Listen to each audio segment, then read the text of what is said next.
I'm Tim Malley. I'm a fellow at the Meta Lab, and this is Melissa Gira Grant. I've learned a lot by paying attention to Melissa Gira Grant. Her unsentimental and nuanced writing about sex work, with an emphasis on work, nicely pulls away from the moral panics that typically typify both those attacking sex workers and those who ostensibly are trying to save them. She's a writer and freelance journalist covering tech, sex, and politics in the streets and everywhere else. She's got a whole list of great publications she's written for, and her latest book, Playing the Whore, The Work of Sex Workers, which came out in 2014 from Verso, challenges the myths about selling sex and those who perpetuate them.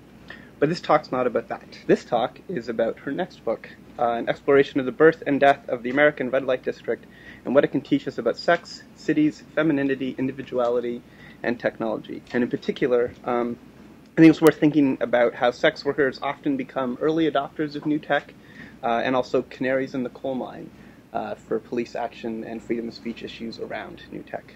Melissa Gira Grant. Thank you, Tim. Thank you, everyone, for having me. Thank you to the public health folks who came also. I didn't expect that, but that's very much what I draw from in my understanding of sex work, and certainly a huge part of informs my analysis.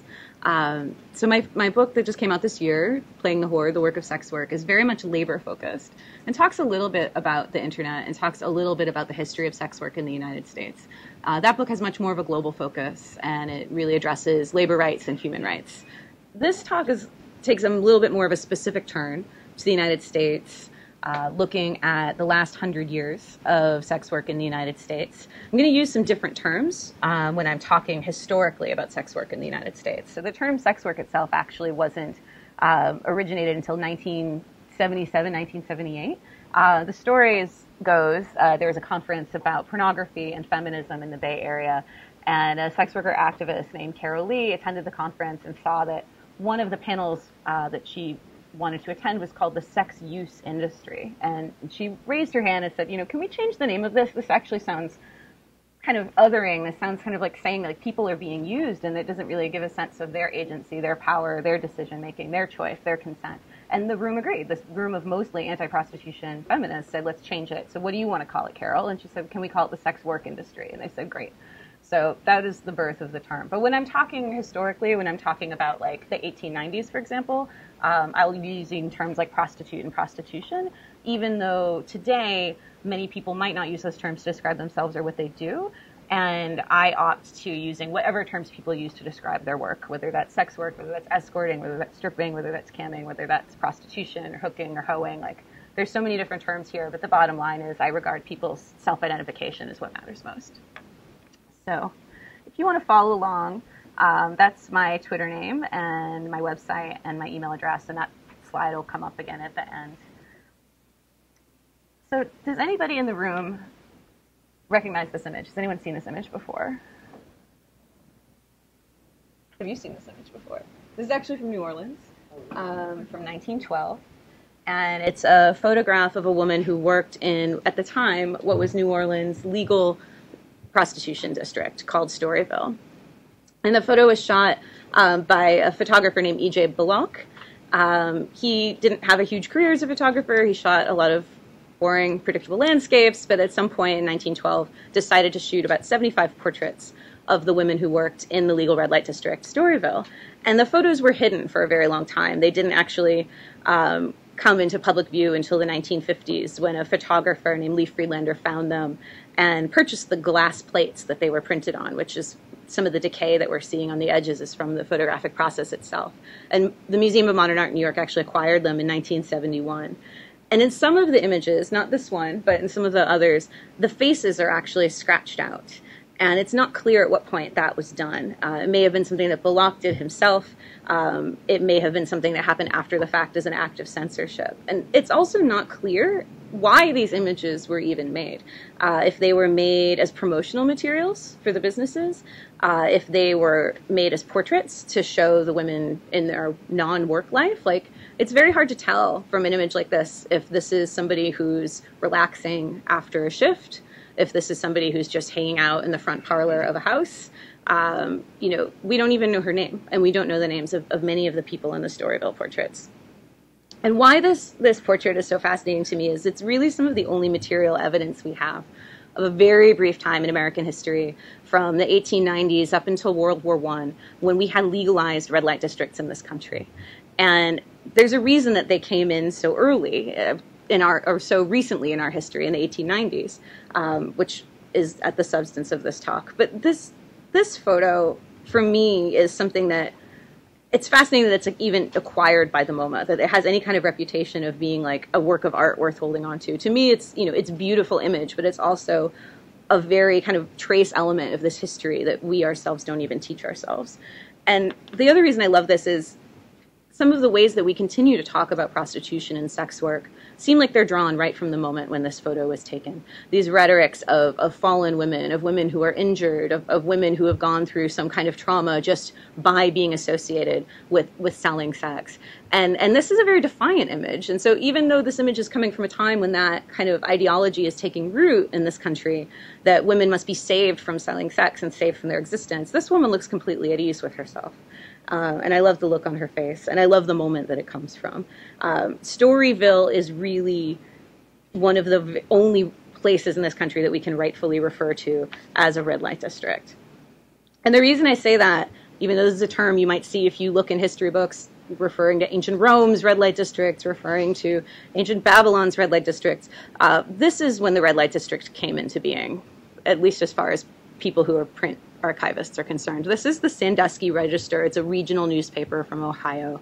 And in 1894, this article appeared. And here's the detail. This is the first time that we know that the words red light district actually appeared in print. So, it's certainly not the first time people ever uttered the words, but it gives us a good sense of like when this actually became a concept in people's minds. And what it's talking about isn't actually anything that people who sell sex are doing. It's not even talking about what people who buy sex are doing. It's saying the Salvation Army have come to Louisville and they are only going to be allowed to be in this part of town because presumably their business being in Louisville at all is to minister to women who are selling sex. And so it lays out where they are confined to, because those areas are also the areas where women who sell sex are confined to.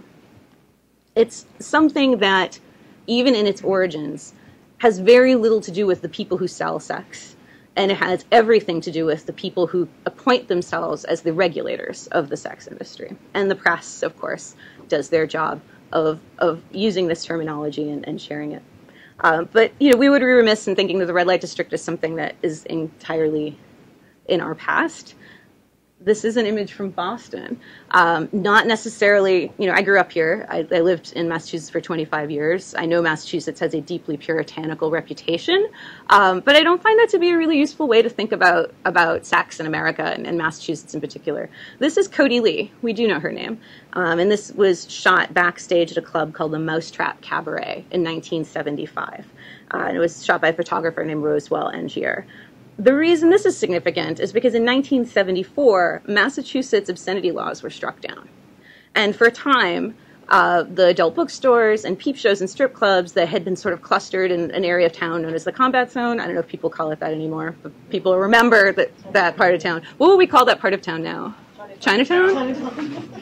So this is the heyday of the Combat Zone as essentially Boston's legal red light district. Like, zoning relaxed a bit and allowed these businesses to be there. And, one of my favorite stories about it, and Mayor Kevin White, who's the mayor in 75, visited for a midnight tour, and he brought reporters along to the strip clubs and go-go dance bars and all these various businesses that kind of called that area home.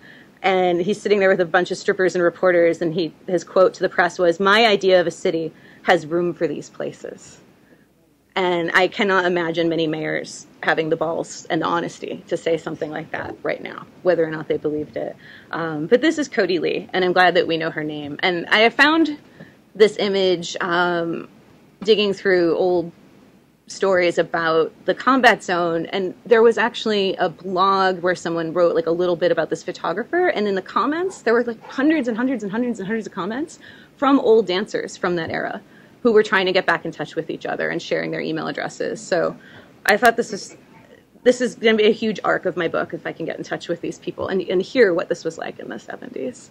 So, when we think of the red light district, in that era, we might not think of images like this, particularly this kind of double selfie, triple selfie thing going on with the photographer there. And they actually became friends. And I'm presuming since this image has been collected and is out there, and she's still out there, that we would have her permission to share this. This is my most recent red light district trip. It's not nearly as fabulous as Storyville. This is the Fantasy Ranch, as you can see.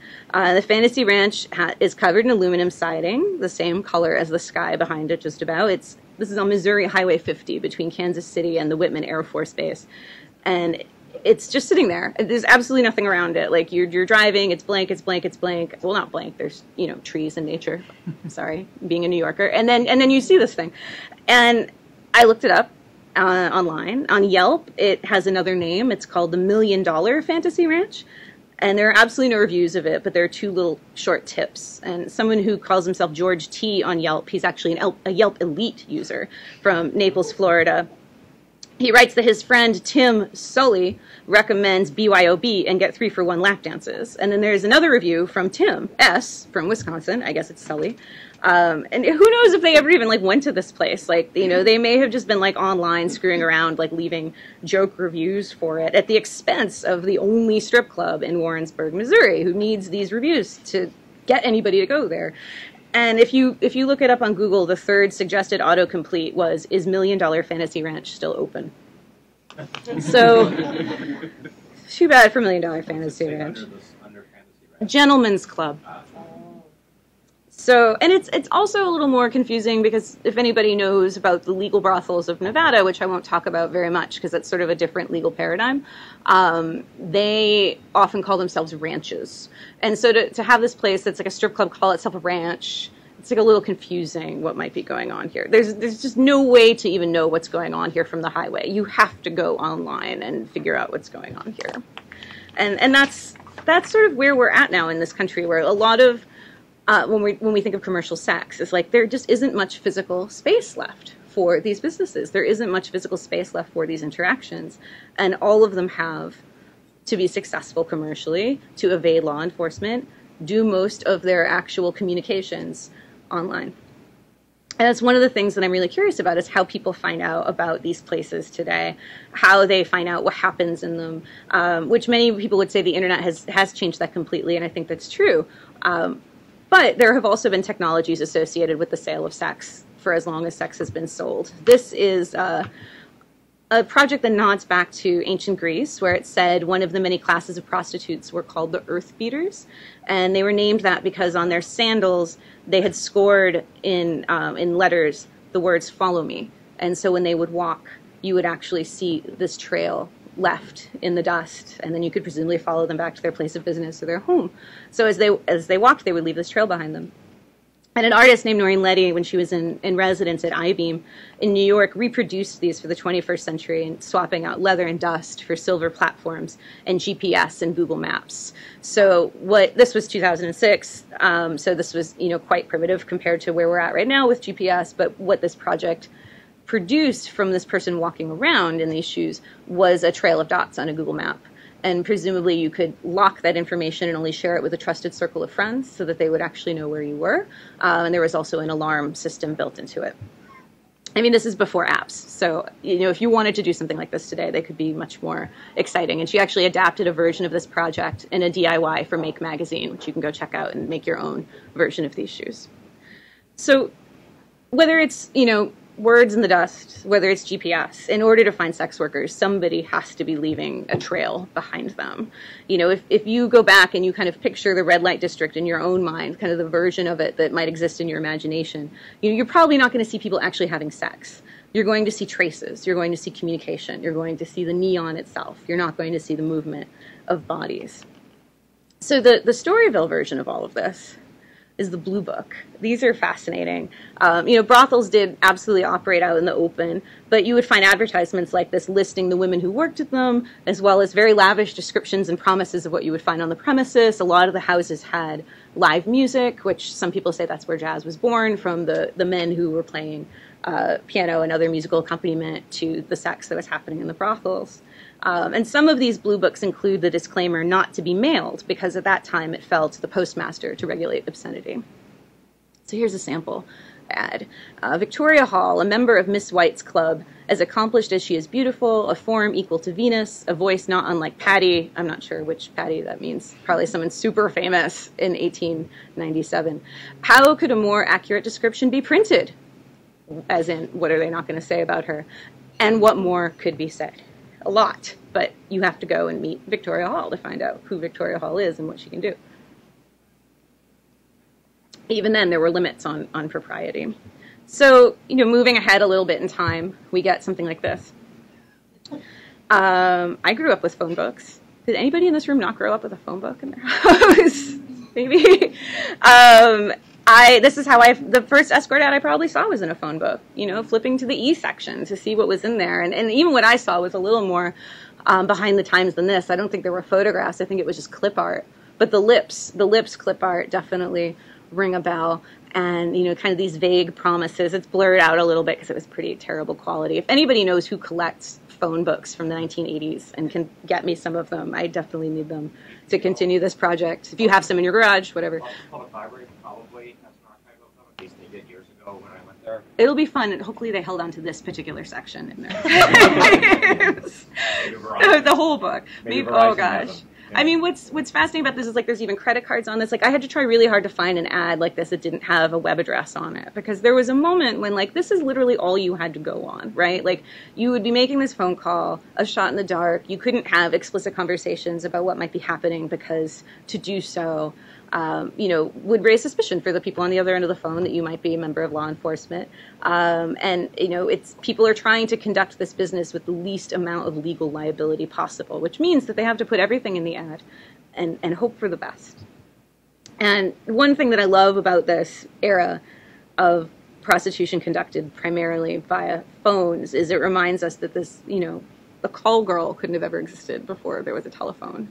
Or a call girl was invented because we had telephones that were invented. You could sit in a room with a phone and wait for your customers and not have to go out and find them at another venue. And it gave people a measure of independence, which is something that I think of when I think of the internet. Please don't take photographs of this slide. This is a complicated slide. This is an ad from Backpage from New Orleans, actually just from yesterday. I blurred out as much as I could to make it obvious that things were blurred. And then also this is a mirror selfie, which you see a lot more of on ads today. People don't need anybody else to shoot photographs of them now. They can just do it themselves and upload it.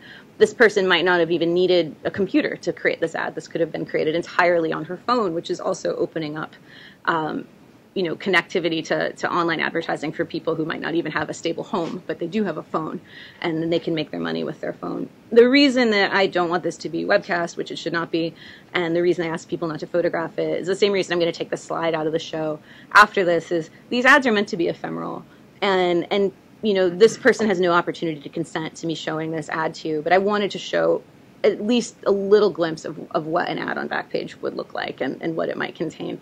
And again, it's the same kind of euphemisms as you would find in the Storyville, Louisiana, known for a sportsman's paradise. And those blue books even were referred to as sporting guides back in their day. So this ad is, online 100 years after the closure of Storyville. Storyville was officially shut down close to World War I in 1917.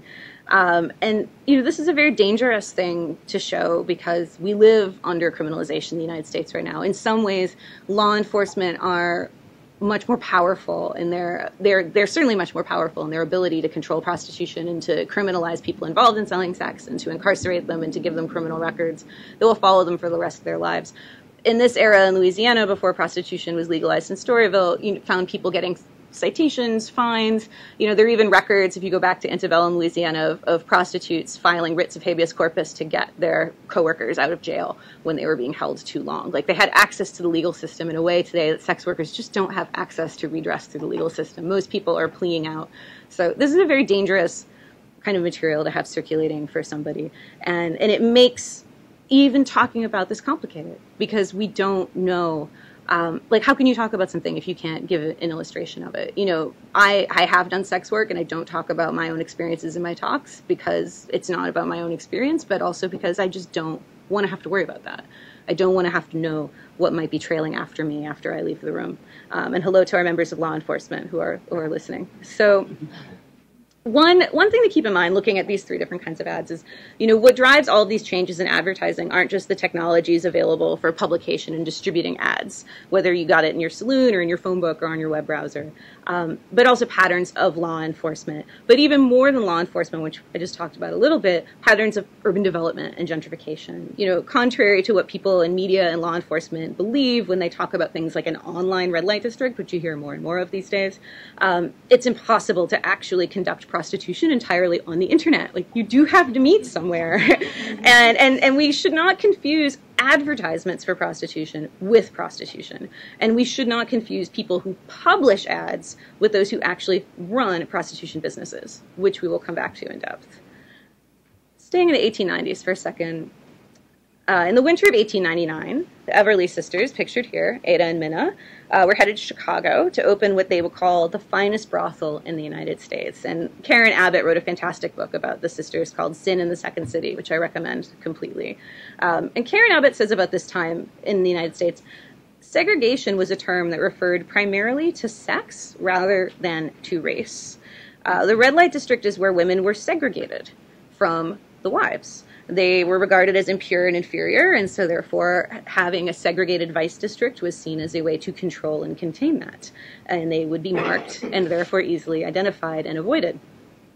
By train, these sisters set off to Chicago, but before that they went to San Francisco, New Orleans, New York, and Washington. They evaluated all of the other red light districts in the United States before settling on these twin mansions that spanned 50 rooms at 2131 and 2133 South Dearborn Street in Chicago. And Chicago Vice Commission called them the most famous and luxurious house of prostitution in the country. So a rave review from Chicago's Vice Commission. When I think of those cities, San Francisco, New Orleans, New York, Washington, Chicago, Boston, by plane, those are all the same cities that women travel into the next century on something that was sometimes called the circuit. Big cities where big money happened and big conferences happened, and madams in each city would keep a black book of regular customers, but also men coming in for trade shows and conferences would fill up demand in the city, and they would be emptied in progression, and women would move from one to the next. And there's sort of an echo of that today, and I think some of the panics about big sporting events, they're like, whether it's the World Cup or the Olympics or whatever, that like, oh, all of these sex workers are going to come to town because of all of this demand. And it's kind of true, but it's not really so true anymore because times have changed. But the panics haven't actually moved forward with the times. So 1899, the Everly sisters arrived in Chicago. 1999, San Francisco, Craig Newmark launches the erotic services section of his community listings website, Craigslist, an open, auto-refreshing market for sex ads that completely changed the sex industry. The erotic services section expanded with Craigslist itself, first to Boston, then to Chicago, not New York, not San Francisco, what was already in San Francisco, then New York, then Washington. All of these major circuit cities, the circuit just shuffled, just like the newspaper classifieds that Craigslist went on to replace. The all-weekly advertising sections where you would find these ads started to fall aside as well as those papers closed. The whole thing moved a bit closer to obsolescence, and the online ads started to take primacy. So what's significant for me about the time in which the red light district became codified in language, the 1890s, the Everly's day, in our marketplace and civic life and our law, it was a time when across the U.S., cities and states were engaged in their first major combat about how to regulate prostitution. And there's some lessons I think we can take from that for today.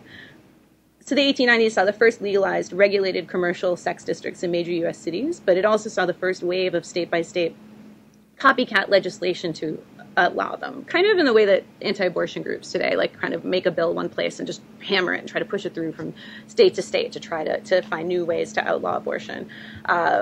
They can't go after the procedure itself, so they go after the other kinds of aspects, whether that's how clinics operate or the weeks at which you can get a procedure. So the version of this for prostitution in the 1890s, but again, continuing today, in the 1890s, we see these things called red light abatement acts. They targeted third parties to prostitution. Bars and saloons where prostitutes met customers, arranged business, hotels and rooming houses that rented prostitutes places to live and work. And I should add that, in some cities, these essentially just became race segregation. They would go after places where they believed that, men of color and white women shouldn't be meeting, that white men and women of color shouldn't be meeting, that obviously that had to be a place of prostitution. And you start to see women barred from saloons wholesale because if they're there, they might be prostitutes. So there were a lot of consequences to this. But it was seen as a noble mission because we have to stamp out prostitution, which of course we all know they were successful. So at the start of the First World War, the Navy decreed all sex-related businesses within close range of military bases be closed, and their justification is a pseudo-public health justification. They had to protect enlisted men from sexually transmitted infections.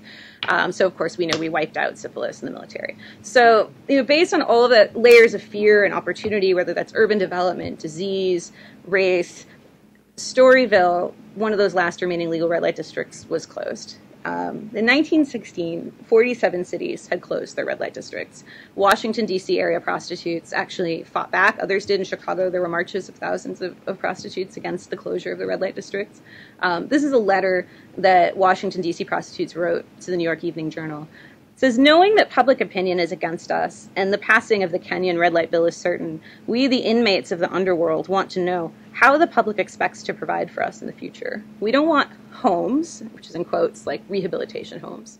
All we ask is that positions be provided for us, jobs. The majority will accept them. We must live somehow. We are human. So red light abatement comes in the 1890s. It had basically no impact on the amount of prostitution happening in the United States. It certainly didn't go away. And red light districts obviously persisted. But now they were controlled a bit more tightly by police, and the consequences were a lot higher. Moving forward to today, to Craigslist, when I think of the biggest threat to the life of the red light district in the United States isn't just the law or even law enforcement.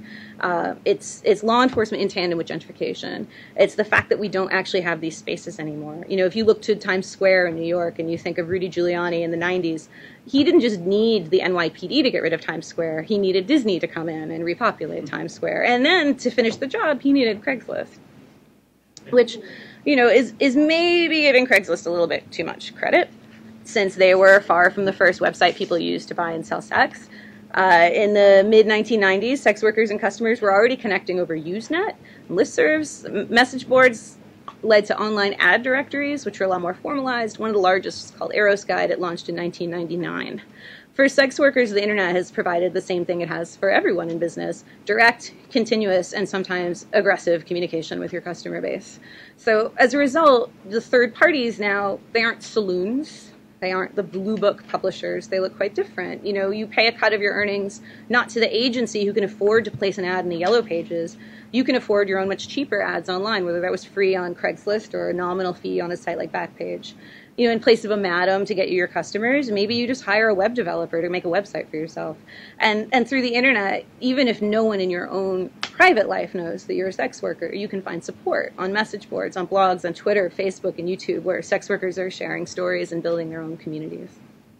So as illegal as prostitution remains, communicating about prostitution over the internet still occupies a questionable and contentious area. It's not necessarily legal or illegal. Speech is obviously protected, but it's not something you're likely to face charges over alone. But still, these online spaces operate with a wink and a nod. Those who use them try to avoid overt discussions of sex for sale.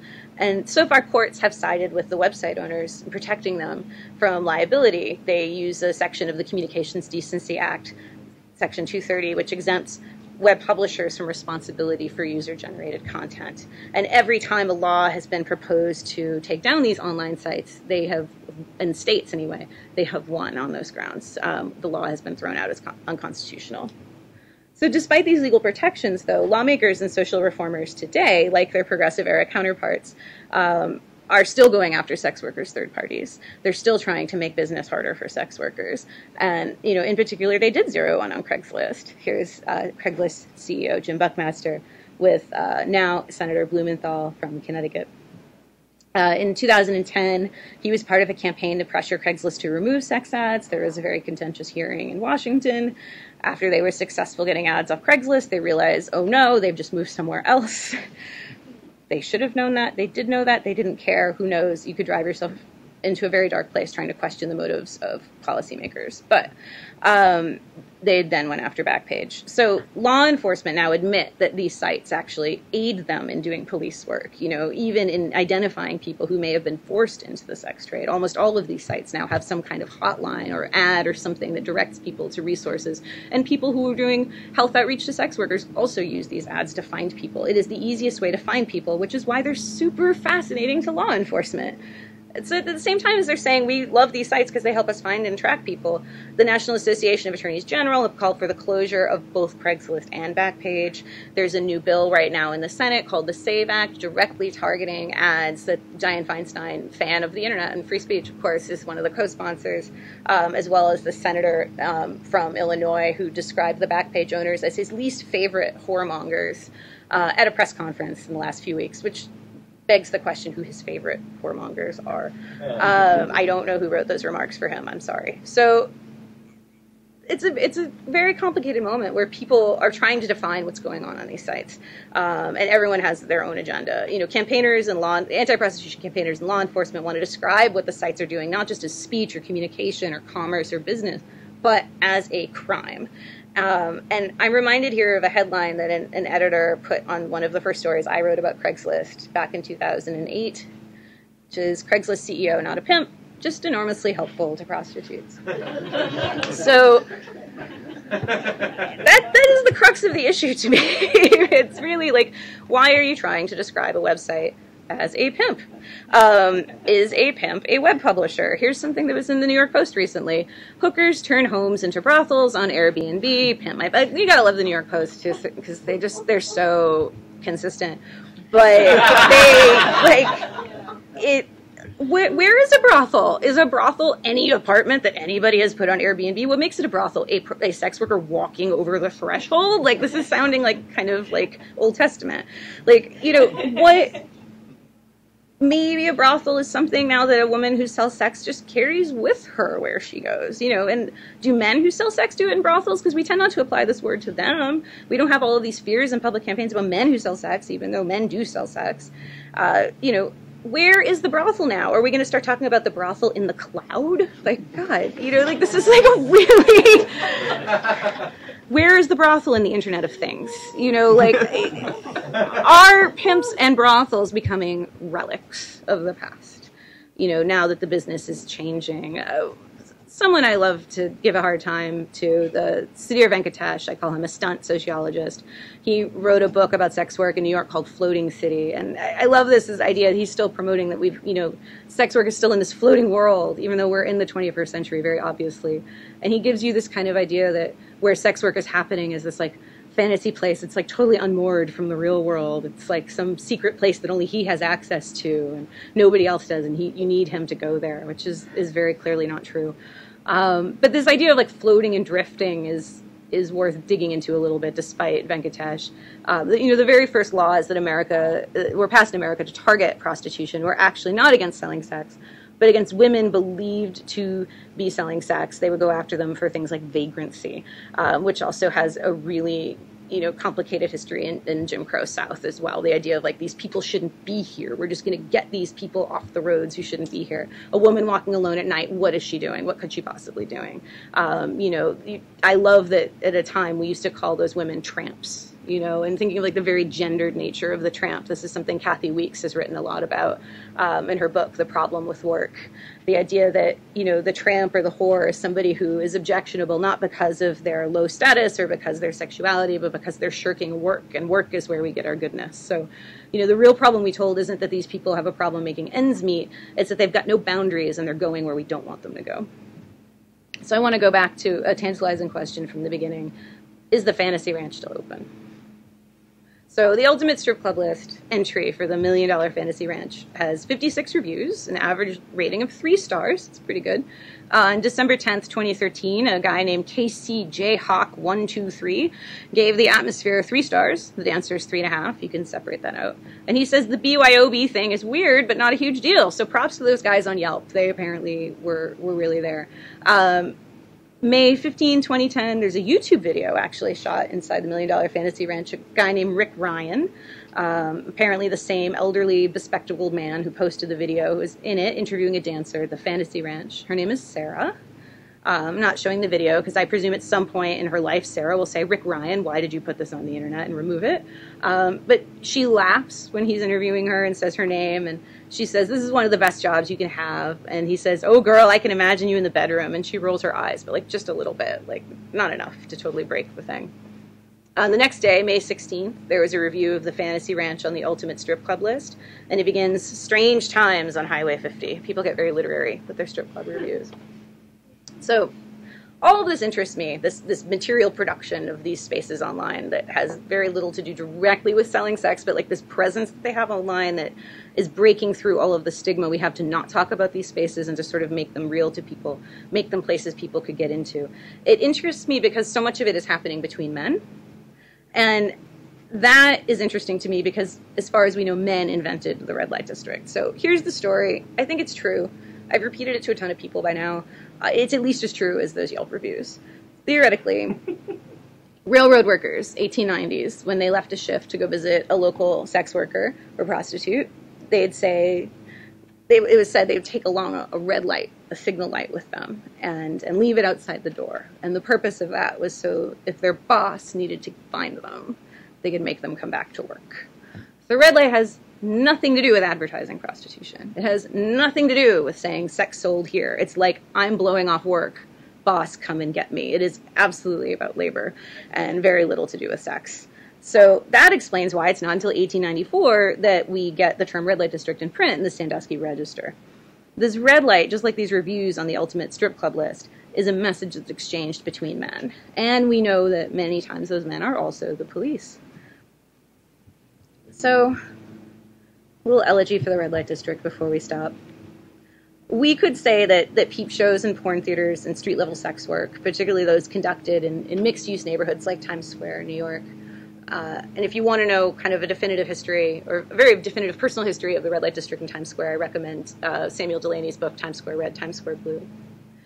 These are mixed-use neighborhoods. They weren't just there for sex. You know, look, you've got Howard Johnson's and burlesque. And so we could say these places are being displaced by online ads. But more to the point, like Times Square, the web sex markets are flourishing in essentially vacant spaces that were left in the wake of gentrification and policing campaigns that imperiled the sex businesses that also once called those blocks home. So these physical spaces may never come back again. And at the same time, anonymous sexual encounters are now increasingly mediated online through digital communication. And that mediation through the digital only magnifies the power of myth-making and fear-mongering and panic about what the online red light district is. It's so easy to peep into it. It is so tempting to think that we understand it just because we have a browser, and so do sex workers. And all of that gives rise to this idea that, like, if we can see it now, it must be growing and expanding and somehow getting worse. Not that it's just simply nearer to us, and that we have more traces available to us than just one photograph left behind of a brothel in New Orleans. There was a time also in the 18th and 19th centuries where there was this euphemism for prostitutes, public women. You know, when it was necessary to reference women who were presumed to be prostitutes, but actually using that word. And I wonder all the time, you know, what is the public left for public women today? This is a map the FBI produced this month, or in June, of Operation Cross Country 8. It's kind of like a horror movie. It's exactly like a horror movie. And they go out and they do these anti-prostitution stings regularly. This one netted the arrest of hundreds, if not thousands, of sex workers. All that they reported to the press is that they recovered 160-something minors. They didn't talk about all the adults that they arrested. The FBI knows this is a network because here's Arrow's Guide. Like, really? Idaho? Montana? Maine? What's going on? I mean, like, this is... I don't know what's going on, but I think that this is really interesting. It's like this is the network, you know, and what the FBI director, Comey, said in a press conference after Operation Cross Country is that arrests and prosecutions are only part of what they're interested in. They said, we're using the intelligence we collect to identify a larger network. At the last day of Operation Cross Country in Mountain View, home of Google, there is a company called My Red Book, also much less famous than Google, but they had an online community for sex workers, and the FBI and the IRS raided them and seized computer hardware and raided their site, so now there's just an FBI seizure notice on their website, and we don't know what they took in that. We don't know if they have the IP addresses of every sex worker and every person who went to that board. We don't know if they have their private communications that they exchanged. We don't know if they have copies of their credit card information, their IDs that they may have had to give to the site. But I will say that all of that information about someone's legal identity, that is what this new legislation wants to require websites to collect and make available to the Department of Justice. So if you want to take an ad out on one of these sites, you are now consenting to have all of that information about you in a database that law enforcement have access to whenever they want it for whatever reason. So it's very obvious to me that the future of selling sex in this country is a network. But then again, the future has been here for a very long time. Whether that network was the railroads, whether that was the circuit, the sex industry reaches beyond bodies to this flickering of codes and signs and attractions that pass between them. It's the networks that are as interesting to me as the transactions themselves. Because selling sex has always required a vehicle for communication operating just out of view. And it seems to be what scares authorities, people in power, most of all about that, is the boundarylessness of that. There's always more internet. There's always more space. There's always more opportunities for people to evade all of these systems, that these people could be anywhere at any time, undetectable, and that's not something that power wants to abide. I'll stop there and take your questions. Thank you.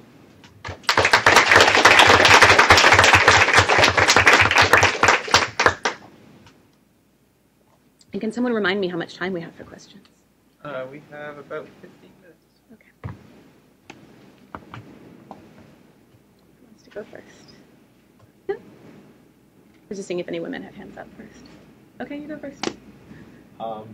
In Amsterdam, there's still a red light district. It's apparently legalized, institutionalized, promoted as a tourist attraction. Why do you think everything went so differently there than here? I'm not sure that it has, because I'm hearing some of the same things about gentrification being one of the key things that's taking down the red light district in Amsterdam as well. And that's certainly true in other cities. So I don't know, other than continental Europe having different politics around sex, possibly. But I think part of it is that this is happening in London right now, where there's been tolerated brothels, and the Soho redevelopment group is moving in, kicking out people who've been in those businesses for decades, and saying that this isn't about morality, this is just about real estate.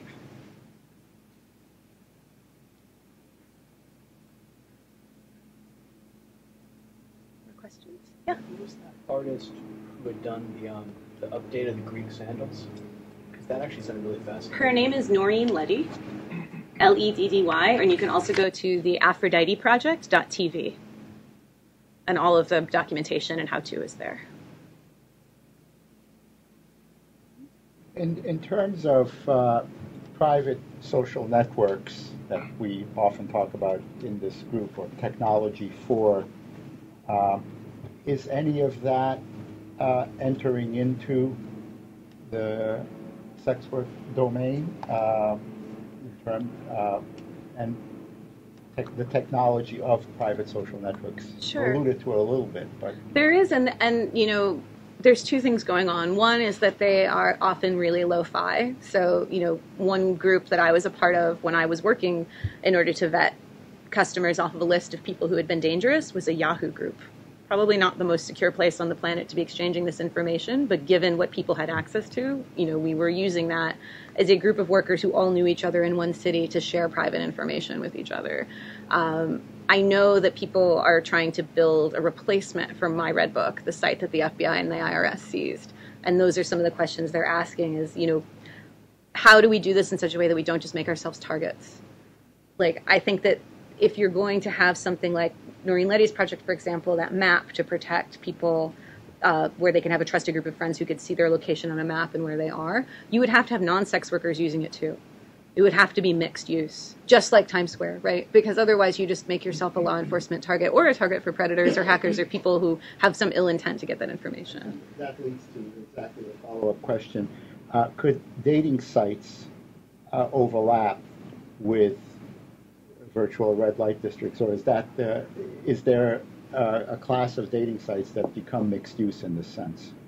I mean, there are sites that kind of are in that sugar daddy category that say they're dating sites because they don't want to be seen as sites where commercial sex might be happening. I'm thinking of sites like Seeking Arrangement, and all of their subsidiaries.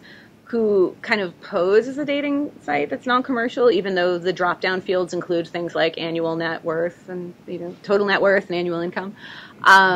So there are people already kind of playing in that gray area as a way to sort of say, oh, no, we're not a prostitution business. And then I think dating sites, I know as far as 2000, I had friends kicked off of Yahoo Personals who their ads were flagged as potentially doing sex work when they weren't, because the dating sites were fearful of having either that reputation or that liability or whatever that was. So, could there be an open-ended Tinder where people are exchanging both free and commercial sex? Probably not. It would be really confusing for people to negotiate those.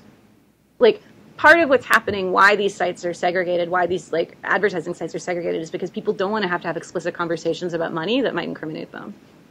So they are happening in a segregated space, so that the assumption is everybody there knows community norms, that this is how that works. So it would be a huge challenge. So to me, part of the reason why pornography and also sex work, but specifically pornography, has led so many technical charges of we're going to go with VHS over Betamax because that's what the porn industry went for or whatever else, is now showing where people are going to have the last vestiges of freedom online based upon where people are finding a place to have these exchanges. And so that is mostly a comment, not a question, but how would you tie that back to the removal of the physical space? The porn business, you get VHS at the same time as you have those physical theaters being demolished, right? That's an absolute relationship. It wasn't just the format. And on format and kind of technological advances in porn, the absolute go-to person, as far as I'm concerned, is Georgina Voss, who's in Brighton and is doing a book that's going to be out from Routledge soon, just about the IT workers in porn and how their work is organized and how they relate to their work and issues of stigma around being an IT worker in pornography. And she challenges that idea that porn drove technological innovation. She was tweeting the other day about finding a copy of Adult Video News, like the actual physical magazine, where there's a how-to for how to get on the internet for their readers. So it's maybe they were, maybe they weren't. I'm not totally sure. I think it's something we like to believe is true. I know that individual sex workers are often early adopters because they're always trying to go to the new place that isn't totally shut down yet. And they're trying to figure out how they can use it and be safe there. So I would sort of separate the industry from the individual workers in it, which takes us a little bit outside the realm of porn. But porn is going through the same breakup where more and more performers are realizing they can make money just working, making videos for someone else, that they have to have a supplemental income stream doing webcam shows directly, going direct to their customers. I'm interested in how they're getting squeezed by this whole kind of rhetoric of disruption and the sharing economy and all of this garbage. I just did some reporting on a porn company that actually is producing shoots with unpaid people in them and offering it to them as a community exercise to come, contribute. It's for Dissent magazine, and the story is called For the Love of Kink, and it's about kink.com in San Francisco. So, there's some do what you love stuff happening within the porn industry as well. That's a little. I'm really concerned actually that our idea that there's so much money and innovation in these spaces is a little overblown, and they're getting squeezed now by all of the same stuff that's leading us to things like Uber and Lyft squeezing out taxi companies, for example. I was wondering if you could speak to how much the specific local city context matters for these things you're talking about.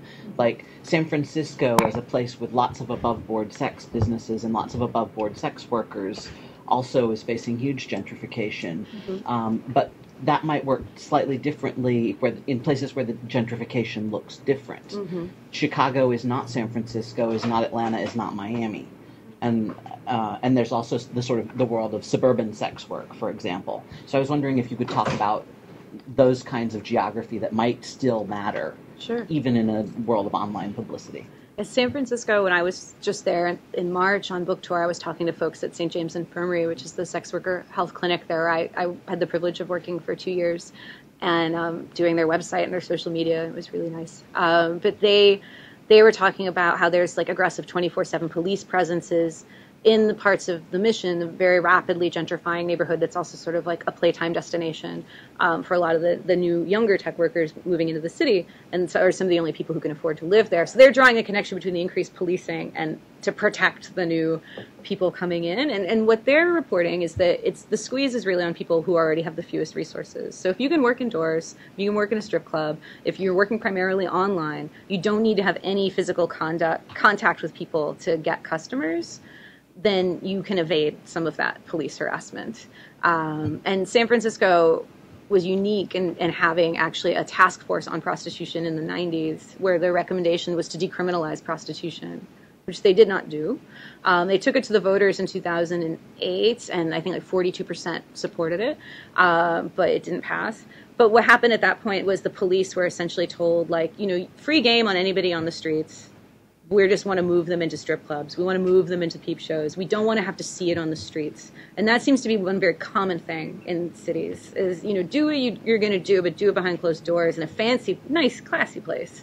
And that's something that seems consistent. The thing I'm most interested in as I dig into this city by city for this project is to look at histories of race and policing. What is going on in New Orleans? Just contrasting San Francisco and Oakland, for example, and how the Oakland Police Department, corrupt and destructive as they are, how they target sex workers in a different way than San Francisco's police do. And there's a lot there to look at. I think that who gets policed for prostitution in this country is overwhelmingly women of color, and that is not representative of the industry as a whole. Mm-hmm. Along historical lines, as well, especially dance halls at the Turner Center where you have to pay for someone to dance with you. Like a taxi dancer? Oh, yeah, well, for men and for women. Dance halls like for Rudolph Valentino or George Raft, which would lead to them possibly having sexual relationships, at least for those two cases with women. It's so funny how there are things like that exist in a moment, like a dance hall where you pay a dime a dance or something, that just don't exist in the same way they do now. I've heard that there are still places like that in New York and Queens and in more Latino communities and immigrant communities, but they're not a widely practiced thing. So I would love to know more about that, and particularly with men. I mean, I feel like that's a space where we don't have a real good history of men who sold sex, and I think because I see this, even still today, if you're a guy who sells sex who's primarily in sexual relationships with guys, I feel like there's more home for you in your community than there are for women who sell sex primarily to men and are in straight relationships. There's just something different about how men's sexuality is not commodified in our culture. And so male sex workers are a little more invisible, but also a little more positively regarded. So that would be a great entry point to that history. And certainly the 1917 order that shut down Storyville had impacts in Harlem. And they used the same venereal disease, sexually transmitted disease excuse to shut down mixed race dance clubs there too. I'm going to do a question from someone who hasn't asked one yet, and then I'll come back to you. Yes. Actually, it's more a comment than a question, but I did read the two links that were on the Berkman website, and they were really, really informative. And it was so nice to read something from somebody that was taking sex work and sex workers seriously, but wasn't moralizing and wasn't over-academicing the whole thing, and was really making it accessible. So I just kind of wanted to thank you for that, because it was, and I did check your book out from the library, I just didn't have a chance to read it before this. Everyone tell their library to get the book, because that would make me so thank you. Thank you. Thank you. So, okay, yes. From listening to you describe some of the online spaces, it seems like that whereas sex workers have strong pseudonymity ideally, that a lot of the time the customers are afforded the luxury of anonymity, which allows them to have impunity, essentially. And since both people are interested in protecting their identity, would an ideal digital space have strong pseudonymity for both actors, so that you would be able to have a persistent reputation for an identity that wasn't connected to you as a customer, so people could say, this person isn't a cop, or this person isn't weird, or whatever. That's one of the things my Red Book had. Because it was primarily a community, customers would sign up under a username. Maybe they had multiple names. Maybe, they didn't always use the same name for everything. But they had fixed usernames that they would post under. You could go and see how many years they've been posting. What kind of years, literally. The site was 10 years old. What kinds of things they post about. Do they make disparaging comments about other workers? You could go see all of their reviews. You could message other workers and say, hey, have you seen username? that did exist there, and that's the site the FBI now has who knows what about. So that's one thing. But I think that, there's multiple handles more, I think. That's one thing that makes that complicated, but I also think that that's, a harm reduction strategy that people use to try to stay out of harm's way. Also many escorts and increasingly DOMs, to get an appointment from somebody new will require them to give over their legal name, require them to provide them with a phone number that connects to an operator switchboard or something to verify their identity at work, and do all kinds of online research on who they are based on that information. So once you actually try to make a transaction, customers are very rarely anonymous when you're talking about online escorts now. Redbook being shut down, do you see the next phase is sites moving overseas to jurisdictions that are more sympathetic, or moving to something like Tor or something like that? I mean, people are and should be using Tor now. The Electronic Frontier Foundation, to their huge credit, just published a guide for digital privacy for sex workers, which I don't know anyone else who's in the internet freedom world who's published something like that. So props to them, and to Nadia at EFF in San Francisco for making that happen. So yes, people are doing that. Encrypted email, even encrypted texts, if they can do that. Offshore. I mean, at that point, from what I understand, you're just putting more layers between you and law enforcement, who could still essentially gather that material if they wanted to. You're just making it harder for them. But some people are definitely moving their servers, at least offshores, even if they may still be incorporated or have bank accounts in the U.S. Their bank accounts are another thing. That my Redbook had $5 million in assets that the FBI wants to seize across bank accounts, and there's some questions about whether their banking activity triggered this investigation also. And if folks want to go and do some research about Operation Choke Point to learn more about that, that's something that is a squeeze on banks that is trickling down to sex workers. Maybe perhaps a totally reasonable squeeze on banks. It's a form of, it's a stepped up regulation of banks to try to ensure that they aren't engaging in fraud. But what it's turned into is profiling of people who may or may not be sex workers and having their accounts surveyed in different ways than the general public. I wrote about it for so long. You didn't get a question yet, yes. So this isn't a public health question, I guess doesn't seem appropriate for this forum, but apropos of this whole FBI issue, granted sex workers are a highly marginalized group, and say the average person doesn't care what happens to them. But it seems like to me that if you're a member of the general public and you're looking at what the FBI is doing here, and you're looking at the situation with loss of your personal control of your data, or your information that's associated with your name, doesn't that seem like a demonstration product for what's going wrong right now with our society? I mean, it seems like it should be very concerning for everybody. You would think in this moment where we're also having a much broader conversation about law enforcement surveillance and internet surveillance, that this would be a point where people might jump on board and understand that sex workers, just as our old colleagues in public health 100 years ago, sometimes used them as a test population to study, how diseases moved in communities, and sometimes regarded sex workers as vectors of disease and not as individuals. I think that law enforcement sometimes look at them as vectors of, here's a group of people that we can test out some stuff on, and there isn't going to very much pushback. Or if they're the collateral damage to some policy that we want to pass, there's not going to be pushback from them.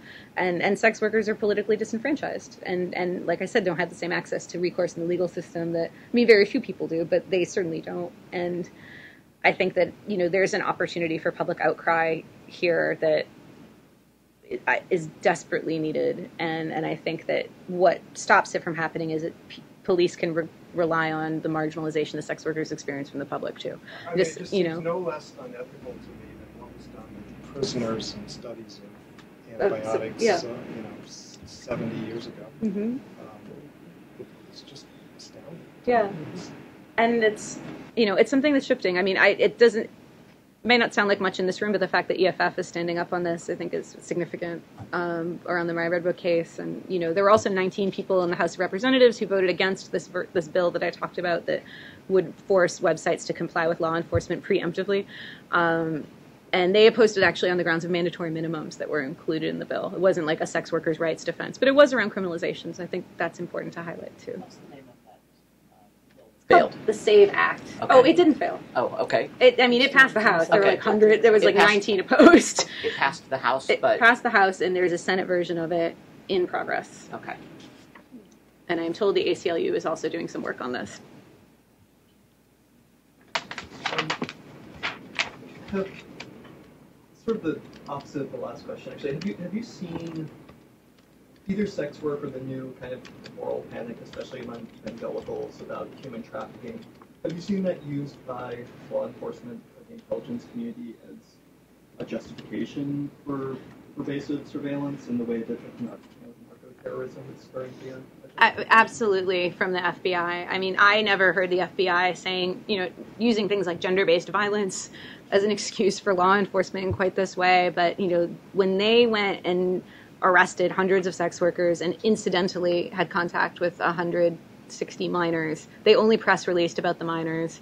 And their framing of that was, we rescued these people from the sex trade, that this is always violent, this is always degrading. So they are picking up like that very classic outmoded messaging about, this always being violent, that, 40 years of sex worker rights organizing has taken us away from to a certain degree. But there's, I think, between the evangelicals who are interested in creating projects then that will do what the Salvation Army did back in the day, to step in and rescue and rehabilitate these people, putting them into homes rather than just giving them jobs. I mean, law enforcement can't actually provide the response that people need if they even need to leave the sex industry. And the evangelicals see themselves as somebody who could get in there and do that. So that alliance is pretty real and about money. I gotta cut us off. Okay. Thank you. That's a shame, but thank you all. You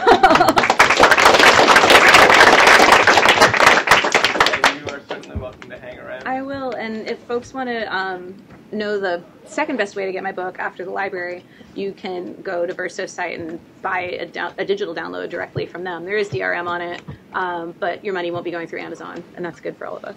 Thank you.